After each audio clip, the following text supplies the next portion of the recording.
Okay, today is a different project. It's cold outside. We've got a lot of ice out. So I've got a new project I'll be working on today for the bikes. Just got this box in. I ordered it from Motivation Accessories. I have a whole bunch of toys in here for myself. I've got the I assume these are the frame sliders for the Tuono. So I'll be working on the Tuono today. I've got some pin sliders or bobbins. Not sure which is which in there. These are pin sliders. I've got pin sliders. Assuming these are pin sliders as well.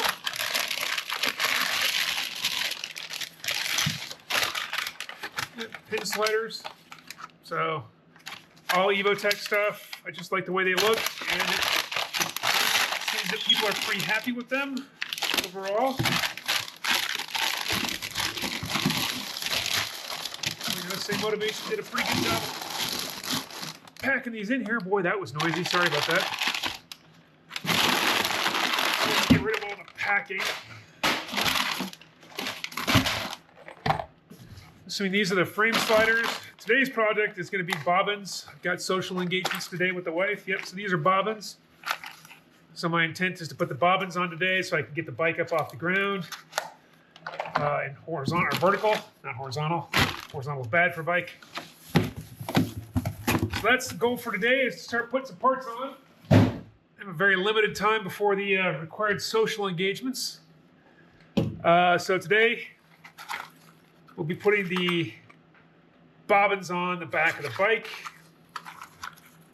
so I can get a lift on it, get it off the ground. Of course, the bike, if you look back here,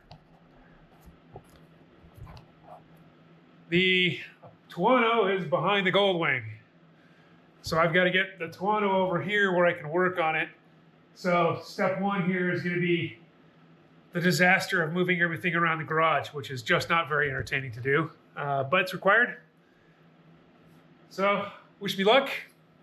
That's the goal for today. Get some race bobbins on there. I've got a pretty narrow timeline, but I think I can get it done. So I'm going to move some stuff around here.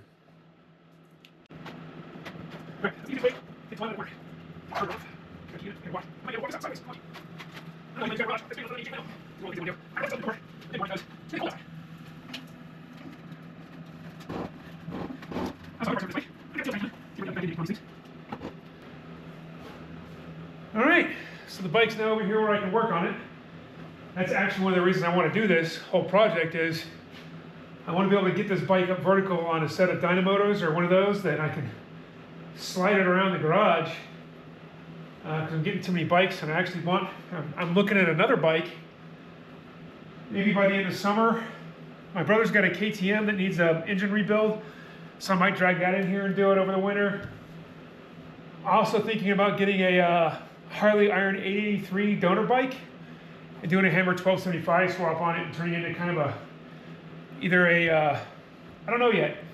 I'm either turning it into a sport bike or a little bit more of a hooligan bike so I can play on it. So that's this. I gotta move the camera so you can see what I'm doing.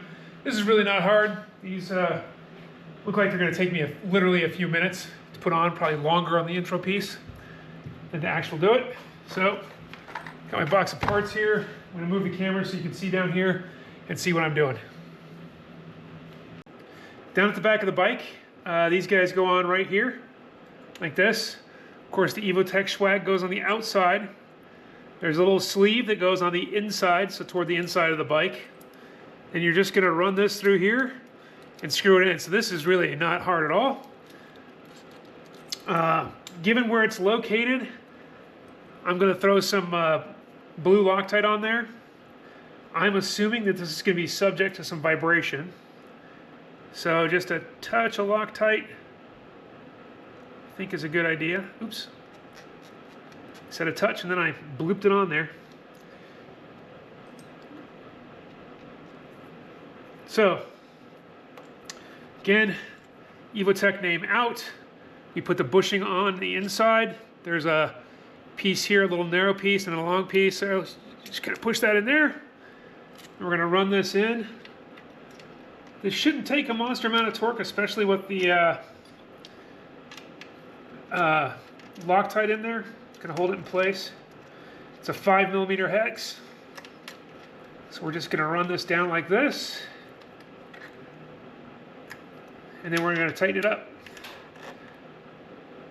This shouldn't need a lot of torque, just enough to hold her in place. We'll see. I'm going to order the Dynamoto stands for this so I can slide it around the garage. A little worried about the width on this. We'll see. Hopefully everything gets held up just fine. But we just torque that down a little bit. Now we're going to move over to the other side and do it. That'll be really easy. Other side of the bike here. Same process. The bike's tilted toward me obviously on this side because I'm on the kickstand, which is why I'm putting these on.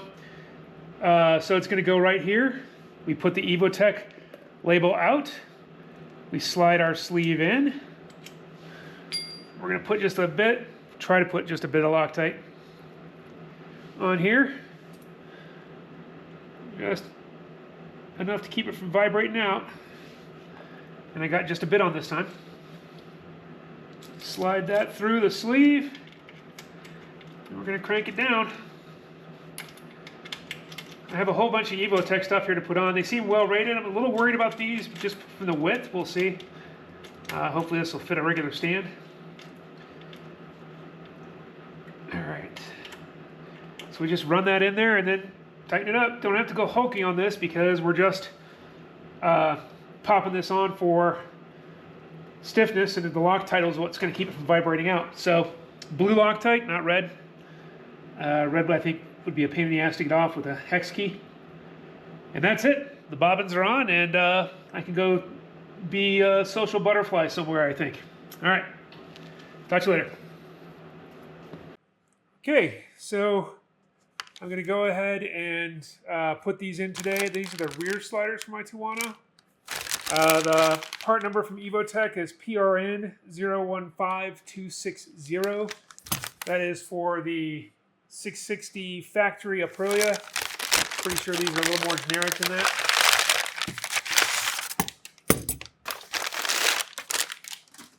So that's these guys right here.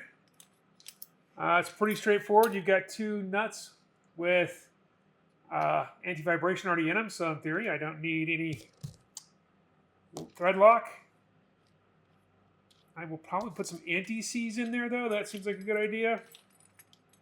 But these look as easy to put on as the bobbins were, the Paddock stand bobbins. So it's pretty straightforward. So I'm just going to dive down to the bike. I'll move you down there and we'll take a look at getting it done down there. Okay, after diving down and taking a look, I decided I'd do some more prep work up here. Don't need any Loctite. These have nuts that have the anti-slip in them. So there's a couple of things to note here. You're going to see two ends on here. One end is hollow. That's because there's a big axle nut on the left side of the bike for the rear. So this is for the left side of the rear. And then there's this big piece here that has no axle nut on it, or no space for an axle nut. So this one goes on the other side. You need a couple of 13 mils. I suppose you could do it with one, but 13 millimeters so you can tighten it from both sides. And then I'm going to put some anti-seize on here. This is a stainless shaft, it looks like, with a stainless nut. So when you go stainless to stainless, they can seize up on you. So make sure you've got these in the right order. It goes sleeve, puck, washer on both sides. So sleeve, puck, washer.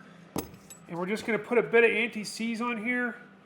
I just want to be sure that we don't, if I want to pull these off, and I'll show you why I'm thinking I might end up having to pull these off when I get down to the bike. So just a little bit of anti-seize on both ends.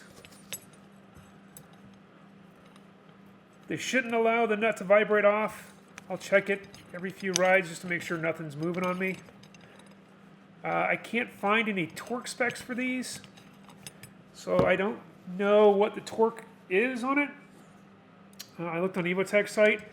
So we'll go with the good old-fashioned German torquing specs, as my dad would say, Guten Tight.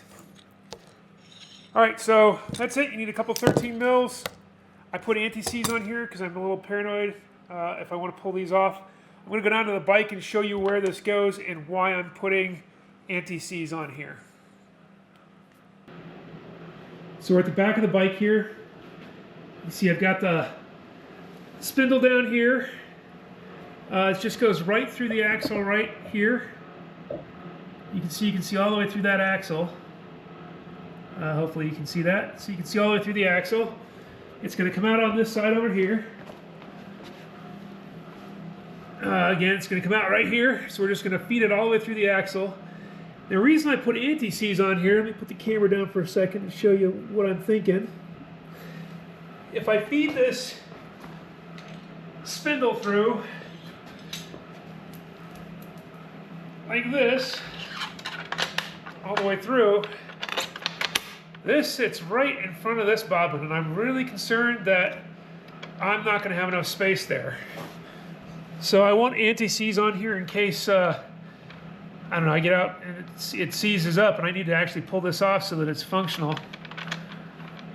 I remember it goes spacer, bobbin, or slider puck, and then it goes to the washer. So the washer goes on the outside between the nut and the inside. We're just going to grab our two ratchets. We're going to crank them down here. Of course, with this Paddock bobbin on here, if you were to go down, you'd have to go crazy on this either. With this Paddock bobbin on here, if I were to go down on this side anyway, this Paddock bobbin is what would eat it. I almost don't need a bobbin on this side, or a slider on this side. I keep saying bobbin, I mean slider. I almost don't need a slider on this side because I don't think it's going to do anything. That's it. It's on now. So right side sits behind this. That's my concern there. And then on this side here, goes over. There's a nut here. I forgot to show you. There's a nut underneath it here that the hollow one goes over. So you got a hollow sleeve. You got a solid sleeve. Hollow sleeve goes over the bolt. Tighten it down. I put anti-seize on there so I could pull them off if necessary. That's it for the back end. We'll be doing the front end next. Okay, we're now going to put the front axle slider on. This is Evotech part number PRN 01527. This is for the, I've got a 2024 Aprilia Tuono 660 factory. Assume this is just like the rear. Yep, so it's got a puck with a gap in it. That'll fit over a nut. And then it's got a solid puck, which will go against the other side, against the fork. Then you've got the sequence will be sleeve, slider, washer. And it's the same thing. It's a stainless on stainless. So I'm going to go ahead and put anti-seize on both ends of these so I can pull them off if I need to in the future. Clearly I've been in a position where I've had to peel off parts before. Doesn't take a whole lot of this stuff. You're just trying to put a layer in here to keep it from oxidizing to each other. With stainless you want to use the nickel one. It seems to work better. We're just going to put some anti-seize in those threads. And we're going to go on from the nut side. So I'll show you when we get down to the bike. I'm going to put this back on just because I don't want to drop any washers anywhere. All right, so we're going to head down to the bike now. All right, we're down at the bike. So this is the side where the slider goes over. So if I were to take this off here, grab the sleeve. You can see the sleeve fits over that little knurl right there. So we're going to come in from the right side, or left side of the bike. Sorry, I'm facing backwards. We're going to come in from the left side of the bike, we're going to put our cover on, sleeve. We're going to put our puck on. We're going to put our washer on. We're going to put our nut on. Remember, I put anti-seize on these. So I will have to follow up and make sure. The whole idea here is just to keep the bike off. If you were to drop this bike on its side, you want to make sure that you're stable. You don't damage anything, or at least try to prevent as much damage as you can. So now we're just going to tighten that down. These don't have to be crazy tight. We're not wrenching anything in here for structural reasons.